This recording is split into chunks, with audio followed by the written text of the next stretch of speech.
Om Swastiastu, kembali lagi bersama saya Adi Wiraha. Nah, di sini kita akan pelajari materi tentang kurikulum berbasis kompetensi. Kurikulum berbasis kompetensi merupakan kurikulum yang dikembangkan untuk memberikan keahlian dan keterampilan dengan standar kompetensi yang diperlukan untuk meningkatkan daya saing dan daya jual, sehingga menciptakan kehidupan yang berharkat dan bermartabat di tengah perubahan persaingan, ekonomi, politik, dan lain-lain. Selanjutnya, Gordon pada tahun 1988 menyarankan beberapa aspek yang harus terkandung dalam kompetensi sebagai berikut. Yang pertama itu ada pengetahuan atau knowledge, yaitu pengetahuan untuk melakukan proses berpikir. Yang kedua yaitu ada pemahaman atau understanding, yaitu kedalaman kognitif dan afektif yang perlu dimiliki oleh individu. Yang ketiga yaitu ada keterampilan atau skill, yaitu sesuatu yang dimiliki individu untuk melakukan tugas yang dibebankan. Yang keempat itu ada nilai atau value, yaitu sesuatu standar perilaku yang diyakini sehingga akan mewarnai sesuatu segala tindakannya.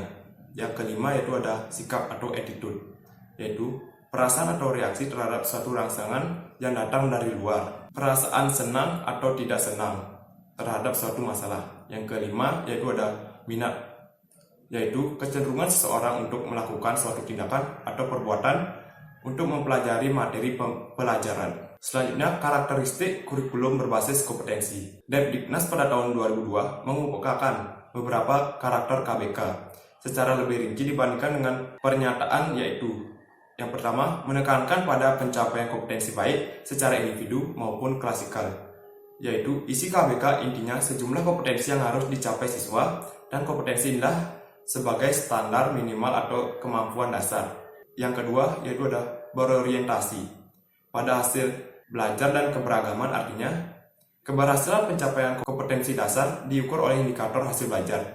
Indikator inilah yang dijadikan acuan kompetensi yang diharapkan.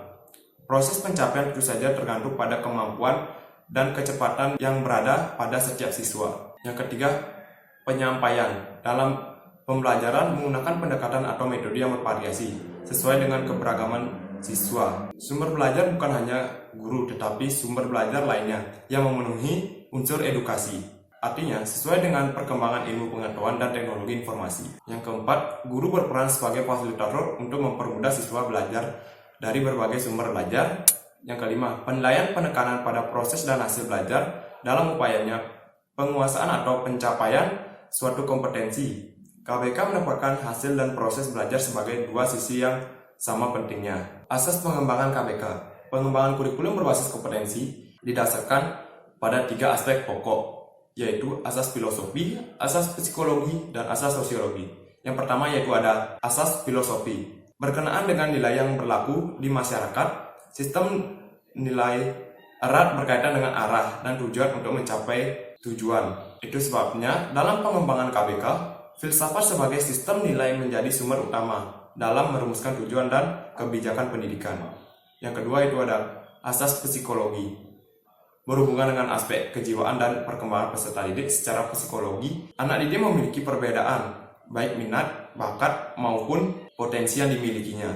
Ketiga, pengembangan KBK didasarkan pada asas sosiologi dan teknologis.